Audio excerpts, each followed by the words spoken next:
नमस्ते और स्वागत है।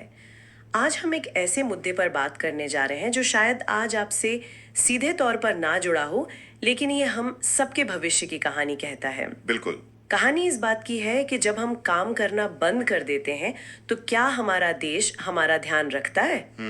और इसके लिए हमारे पास कोई रिपोर्ट या आर्टिकल नहीं है, बल्कि एक चिट्ठी है, एक तरह का नोटिस कह लीजिए उसे। हाँ, एक ज्ञापन है। हाँ, जो सीधे प्रधानमंत्री, वित्त मंत्री और श्रम मंत्री को भेजा गया है। और ये किसी एक इंसान की चिट्ठी नहीं है, ये देश के 75 लाख से ज्यादा बुजुर्ग पेंशनरों की आवाज है। बिल्कुल। ये दस्तावेज अखिल भारतीय संयुक्त कार्रवाई समिति की तरफ से है और ये सिर्फ एक आप कह सकती हैं अर्जी नहीं है। नहीं, ये उससे कहीं ज्यादा लग रहा है। इसमें उनकी बरसों की हताशा है, उनके तर्क हैं और उनकी मांगों का एक एक पूरा कच्चा चिट्ठा है। वो साफ साफ कह रहे हैं कि अगर उनकी बात नहीं सुनी गई तो वो फरवरी 2026 में देश भर में धरना देंगे। तो आज हम इसी दस्तावेज की गहराइयों में उतरेंगे। हाँ, और इस कहानी को 3 हिस्सों में समझने की कोशिश करेंगे। पहला, कि इन पेंशनरों का हक बनता क्यों है। दूसरा, सिस्टम उन्हें रोक क्यों रहा है। और तीसरा, कि वे आखिर में चाहते क्या हैं। ठीक है, तो चलिए पहले हिस्से से ही शुरू करते हैं, उनका हक। वे अपनी बात की शुरुआत किसी नियम कानून से नहीं, बल्कि सीधे संविधान से कर रहे हैं। ये अपने आप में एक बहुत बड़ा दावा है। हाँ, और उनका आधार है भारतीय संविधान का अनुच्छेद 41। अब इसकी भाषा थोड़ी जटिल है, लेकिन इसका सार यह है कि सरकार की यह जिम्मेदारी है कि वो अपनी आर्थिक क्षमता के हिसाब से, अपनी क्षमता के हिसाब से। हाँ, बुढ़ापे, बीमारी और जरूरत की दूसरी स्थितियों में लोगों की मदद के लिए एक प्रभावी इंतजाम करें। पेंशनरों का आरोप बहुत साफ है कि सरकार और ईपीएफओ यानी कर्मचारी भविष्य निधि संगठन अपनी पूरी आर्थिक क्षमता का इस्तेमाल ही नहीं कर रहे हैं। मतलब वो कह रहे हैं कि आप कर सकते हैं पर कर नहीं रहे। बिल्कुल।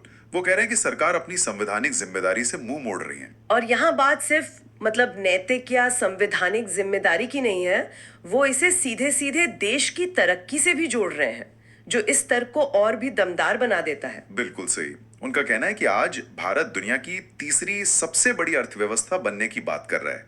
ये तरक्की कोई आसमान से तो टपकी नहीं। सही बात है। इसी में इन लोगों का 30-40 साल का खून पसीना लगा है और वो एक बहुत ही चुभने वाला सवाल पूछते हैं। क्या? कि जिस देश को हमने बनाया, उस देश की तरक्की में हमारा हिस्सा कहाँ है। जब देश का खजाना भर रहा है तो वो लोग क्यों सम्मान की जिंदगी के लिए तरस रहे हैं जिन्होंने इसे भरने में मदद की। ये एक बहुत ही भावनात्मक और तार्किक सवाल है, और वो सिर्फ भावनाओं की बात नहीं कर रहे हैं। उनके पास अपनी बात को साबित करने के लिए कुछ कुछ चौंकाने वाले आंकड़े भी हैं। वो नंबर्स क्या कहते हैं? यहीं पर उनकी दलील बहुत मजबूत हो जाती है। वो कहते हैं, चलिए ईपीएफओ के ही खातों को देखते हैं।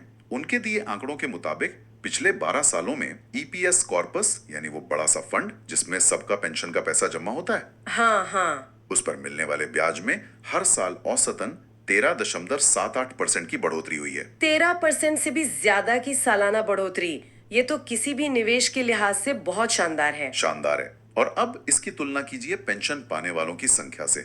इसी दौरान पेंशनरों की संख्या में सिर्फ 5.43% की सालाना बढ़ोतरी हुई। मतलब फंड बहुत तेजी से बढ़ रहा है, पेंशनर उतनी तेजी से नहीं बढ़ रहे हैं। बिल्कुल। लेकिन रुकिए, सबसे बड़ा और चौंकाने वाला आंकड़ा अब आता है। अच्छा।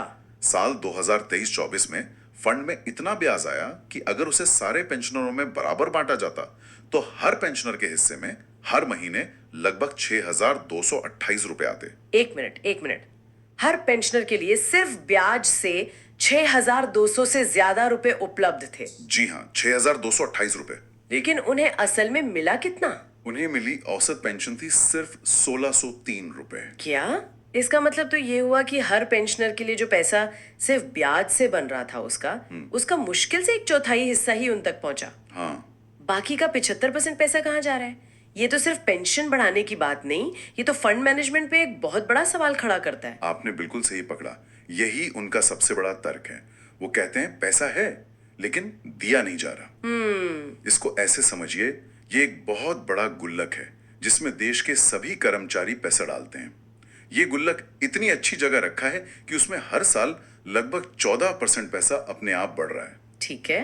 लेकिन जब उस गुल्लक से बुजुर्गों को पैसे देने की बारी आती है तो उन्हें बहुत कम दिया जा रहा है। पेंशनरों का सवाल यही है कि जब गुल्लक भर रहा है तो उनकी जेबें खाली क्यों हैं? तो इस पर ईपीएफओ का क्या जवाब है? उनके पास इस भारी अंतर का कोई तो स्पष्टीकरण होगा। दस्तावेज के मुताबिक जब ईपीएफओ अधिकारियों से यह सवाल किया गया तो उन्होंने एक तकनीकी जवाब दिया। उन्होंने कहा कि जो सदस्य अभी काम कर रहे हैं उनके हिस्से के फंड पर मिले ब्याज का इस्तेमाल रिटायर्ड सदस्यों की पेंशन के लिए नहीं किया जा सकता। लेकिन ये तो पेंशनर इस तर्क को तर्कहीन और बहाना बताते हैं। लेकिन क्या ये तर्क किसी भी लिहाज से सही है? कोई भी पेंशन स्कीम तो ऐसी ही काम करती है कि आज के कर्मचारी कल के पेंशनरों के लिए फंड करते हैं। ये एक बड़ा पूल होता है, कोई अलग अलग तिजोरियां तो नहीं है। यही बात पेंशनर भी कह रहे हैं। उनका कहना है कि ईपीएफओ की किसी भी वार्षिक रिपोर्ट में ऐसे अलग अलग खाते नहीं दिखाए जाते। ये सब एक ही फंड है। और वो एक और सवाल उठाते हैं। क्या? कि जिन सदस्यों की मृत्यु हो जाती है उनके हिस्से के फंड और ब्याज का क्या होता है? जाहिर है वो पैसा भी उसी बड़े गुल्लक में ही रहता है। सही बात है। उनका आरोप है कि ईपीएफओ का ये तर्क सिर्फ पेंशन बढ़ाने की जिम्मेदारी से बचने का एक बहाना है। ये तो हुई फंड की बात है। अब आते हैं उस 1,000 रुपए की न्यूनतम पेंशन पर, जिसे सरकार ने एक बड़े कदम के तौर पर पेश किया था। उस पर भी उनकी शिकायतें हैं। हाँ, उनके नजरिए से ये कदम न सिर्फ अपर्याप्त है बल्कि अब बहुत पुराना हो चुका है। उनका कहना है कि 1,000 रुपए न्यूनतम पेंशन का सुझाव 2010 की एक कमेटी की रिपोर्ट में आया था। 2010 की? हाँ, 2010 की। उसे लागू करने में ही सरकार को 5 साल लग गए और ये 2015 में शुरू हुई। आज उन 2026 की बात कर रहे हैं। इन 16 सालों में महंगाई कहां से कहां पहुंच गई है। इस 1,000 रुपए की असली कीमत अब बहुत कम रह गई है। चलिए एक पल के लिए रुककर सोचते हैं। 1,600 रुपए महीने की औसत पेंशन या 1,000 रुपए की न्यूनतम पेंशन में आज के इस जमाने में होता क्या है? शायद एक हफ्ते की सब्जी और दूध का खर्च भी मुश्किल से निकलता होगा। बिल्कुल।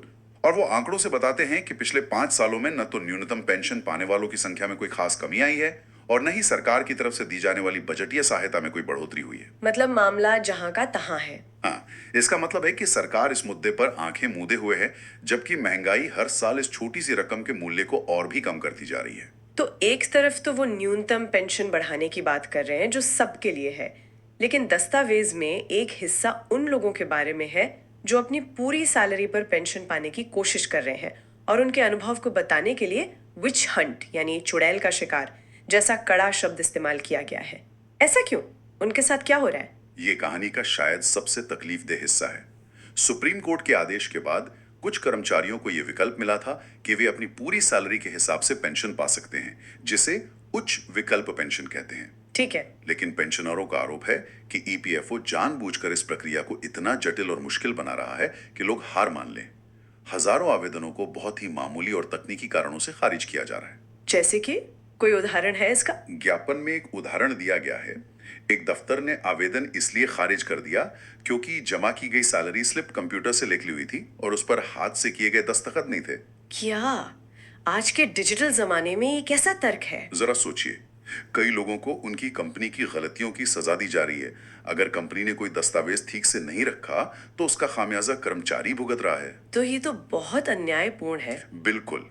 इस पूरी प्रक्रिया को वो उत्पीड़न मानते हैं, जैसे ईपीएफओ का मकसद पेंशन देना नहीं बल्कि नए देने के बहाने ढूंढना है। और इसी सिलसिले में 2014 के एक नियम का भी जिक्र है जिसने सबकी पेंशन पर असर डाला।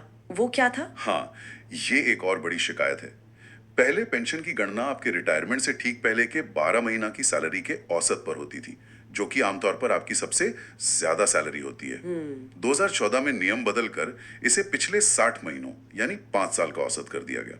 जाहिर है 5 साल का औसत हमेशा 1 साल के औसत से कम होगा। इस एक बदलाव ने सबकी पेंशन अपने आप कम कर दी।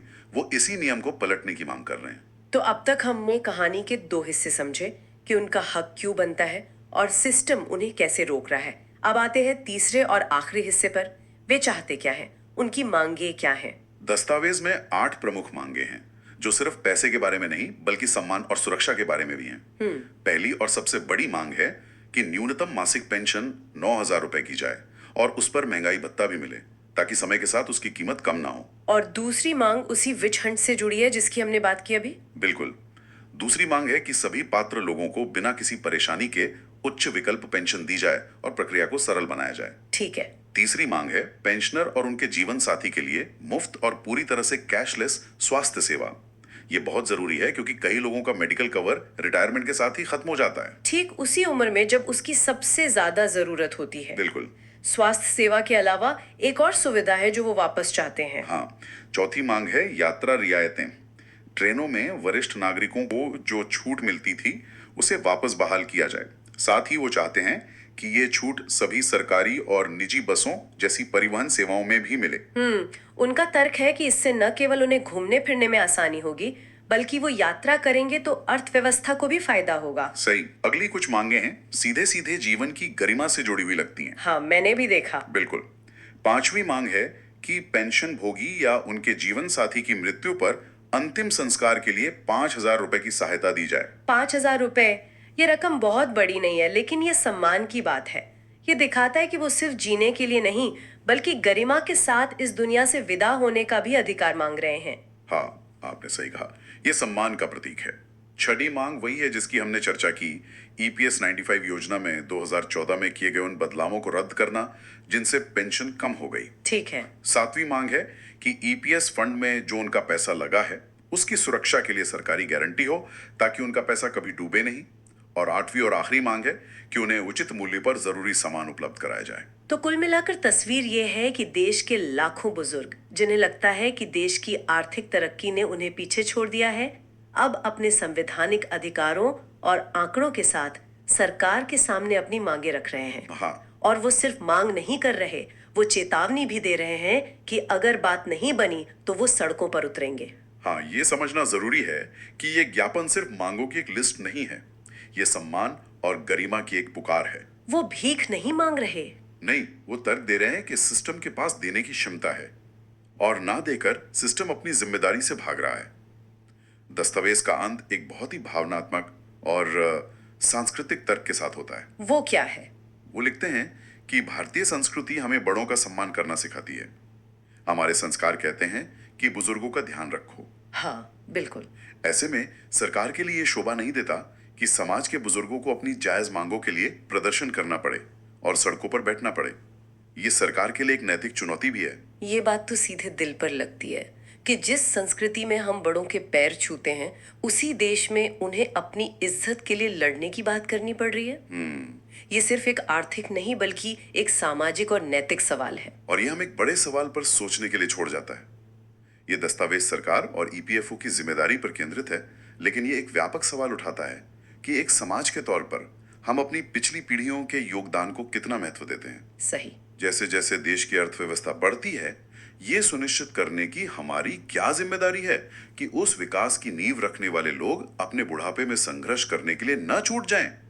ये सिर्फ एक नीतिगत बहस नहीं है, ये एक राष्ट्र के चरित्र के बारे में एक सवाल है।